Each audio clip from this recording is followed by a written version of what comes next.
The intelligence officer's hands were shaking when he delivered the message at 0534 hours on June 4, 1942, and Lieutenant Commander Wade McCluskey noticed, because intelligence officers didn't shake.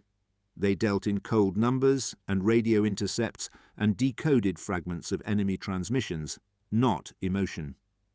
"They're coming," the officer said, his voice flat. "4 carriers, maybe 5, heading directly for us."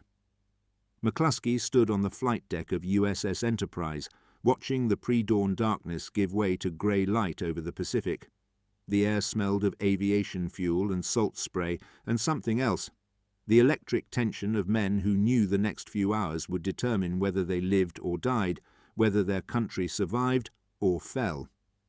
Around him, 32 SBD Dauntless dive bombers sat with engines cold, wings folded, ordnance crews still loading bombs beneath their bellies.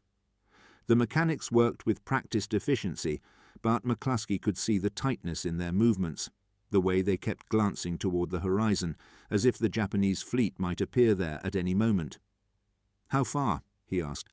200 miles, give or take. They'll launch their strike force at dawn. And we'll launch ours." "Yes, sir." The intelligence officer hesitated. "Sir, there's something else. They don't know we're here.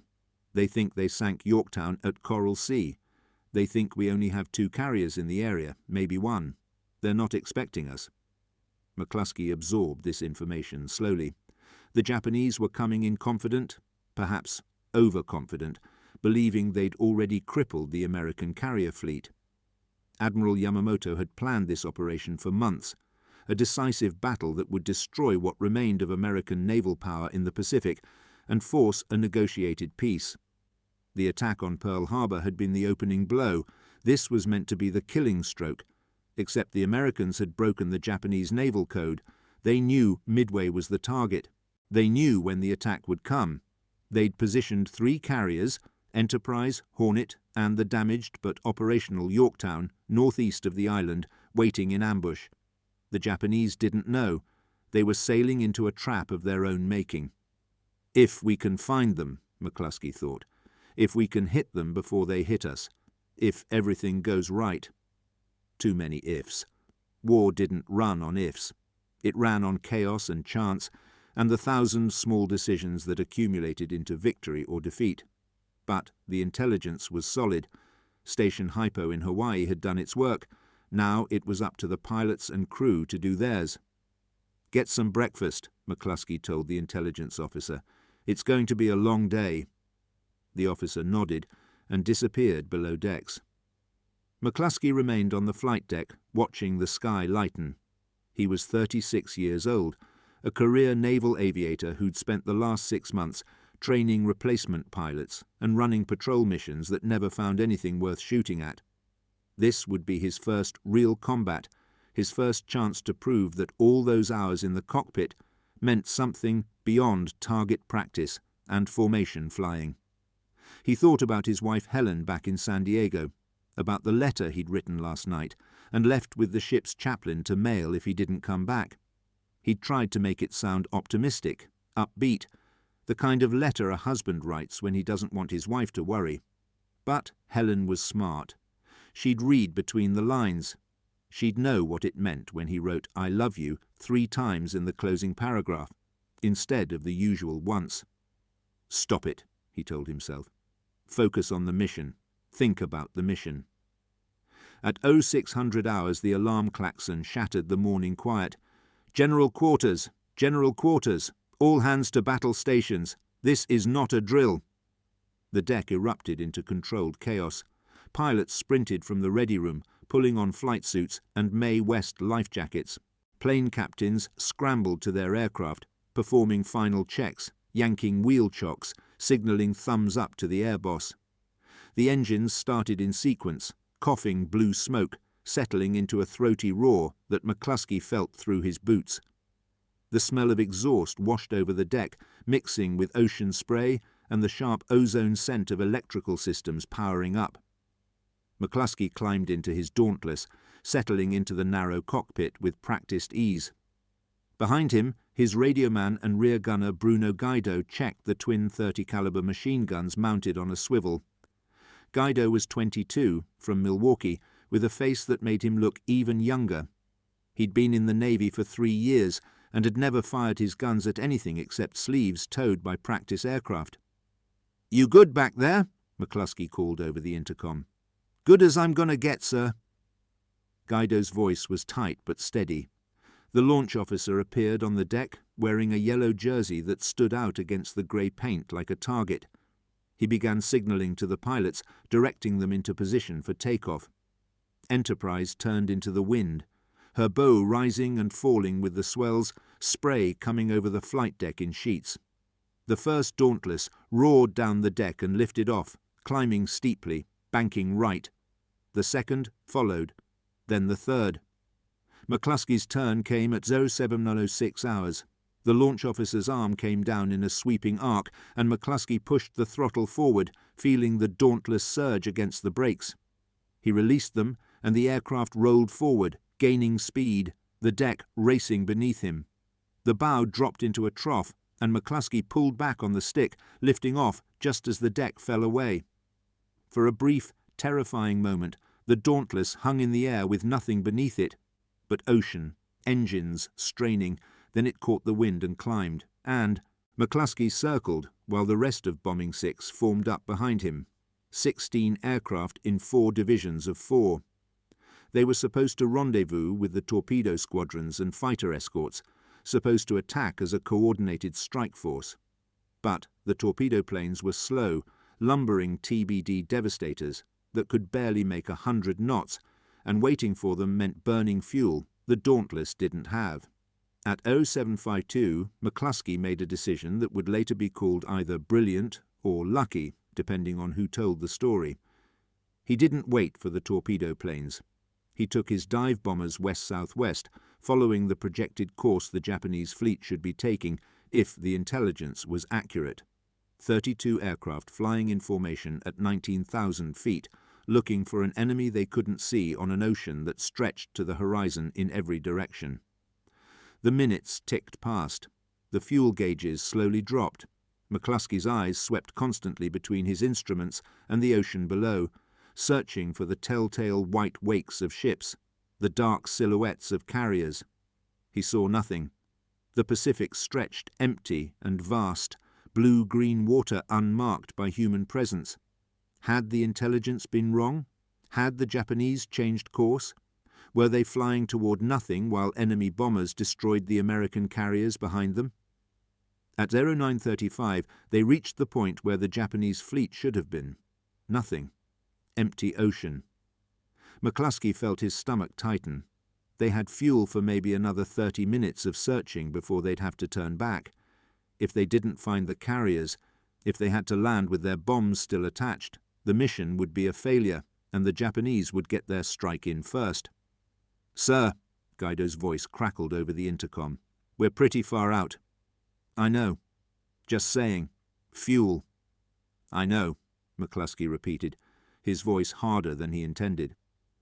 He made another decision, one based on nothing but intuition and desperation. The Japanese should have been here. If they weren't here, they'd turned north, south. He chose north, banking left, leading the formation on a new heading. Below them, the ocean remained stubbornly empty. At 0955, Ensign William Pittman in McCluskey's wing spotted it, a white wake cutting across the blue water, arrow straight, moving fast. A destroyer. McCluskey followed the wake backward with his eyes, and there, tiny at first, but growing larger as his brain processed the scale, was the Japanese fleet. 4 carriers steaming in a box formation, surrounded by battleships and cruisers and destroyers in defensive screen.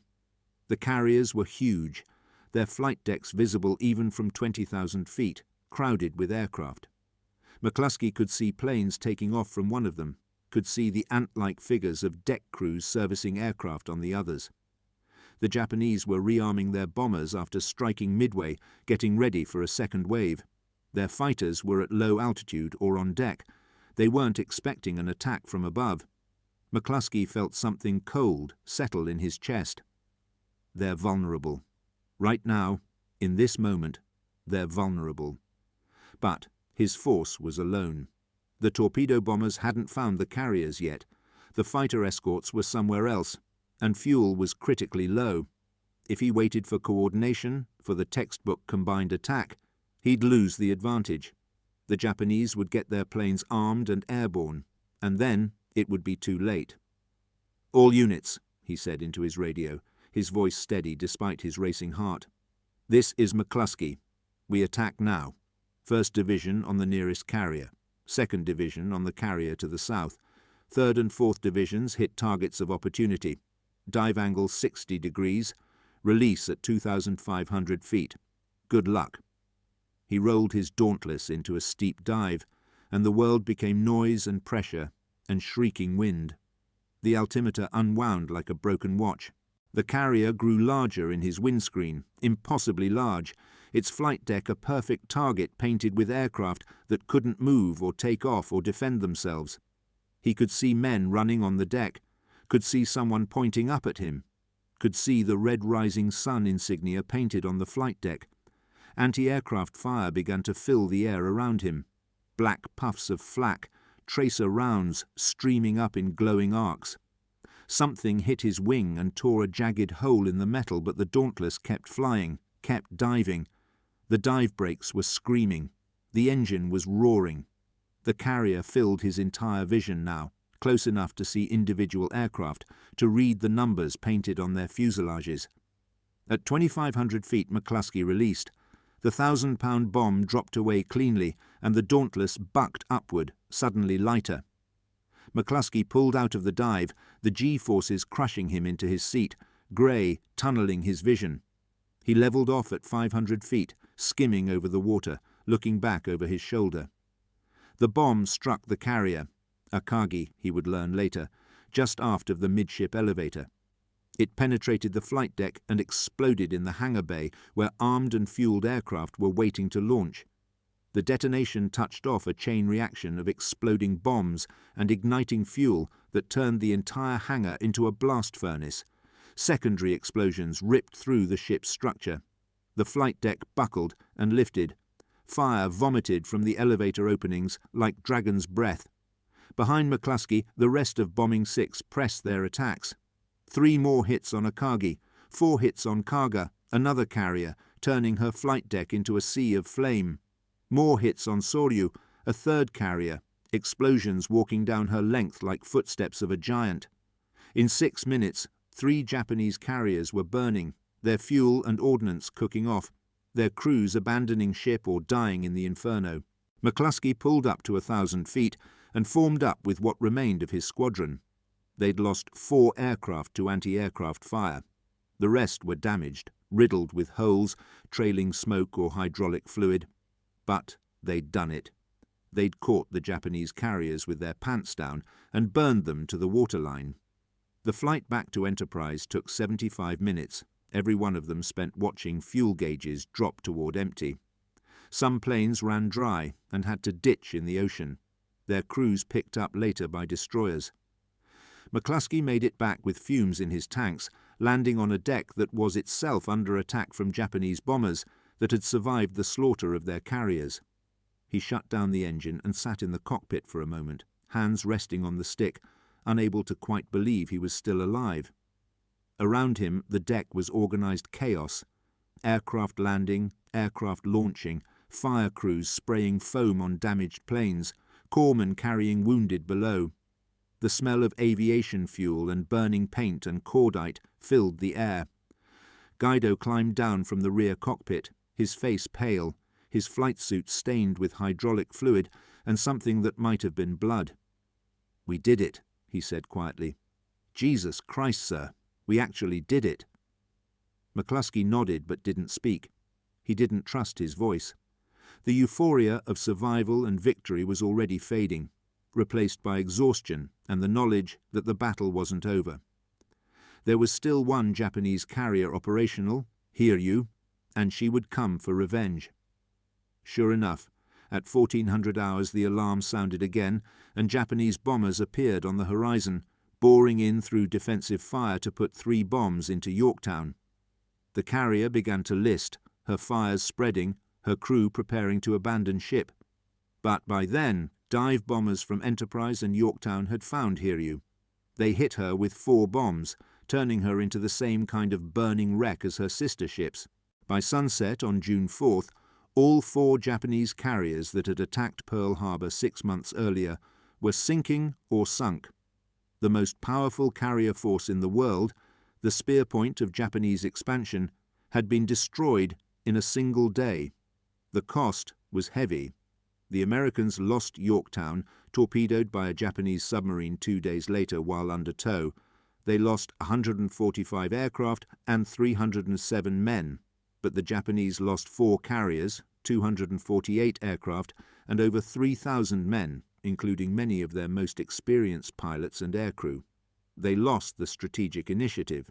They lost their aura of invincibility. They lost the war, though it would take 3 more years of brutal fighting before anyone admitted it. McCluskey flew 5 more combat missions before being rotated stateside in August. He received the Navy Cross for his actions at Midway, accepted it in a brief ceremony that felt hollow and inadequate. How do you pin a medal on 6 minutes of terror that changed the course of history? How do you quantify luck and timing and the split-second decision to turn north instead of south? He never spoke about it much afterward, even to Helen. What could he say? That he'd been terrified during the dive? That he'd nearly turned back when they couldn't find the carriers? That the victory had felt less like triumph and more like watching men burn alive in ships that became floating crematoriums? The newspapers called it a great victory. The admirals called it a turning point. McCluskey called it Thursday. Years later, historians would analyze the Battle of Midway frame by frame, identifying the crucial moments, the decisions that mattered, the errors the Japanese made, and the brilliance the Americans displayed. They would call it inevitable, the logical outcome of superior intelligence and tactical positioning. They would forget that it came down to 1 dive bomber squadron finding the enemy fleet with minutes of fuel remaining, to 1 commander choosing north instead of south, to 6 minutes of chaos when everything worked exactly right for the Americans and everything went catastrophically wrong for the Japanese. War isn't won by inevitability. It's won by men in cramped cockpits diving toward death while their hands shake and their fuel gauges read empty. It's won by mechanics who keep engines running on spare parts and improvisation. It's won by radio men who spend months decoding enemy messages. It's won by admirals who make the right guess, and captains who disobey orders, and pilots who don't turn back when every instinct screams at them to run. McCluskey survived the war and lived until 1976.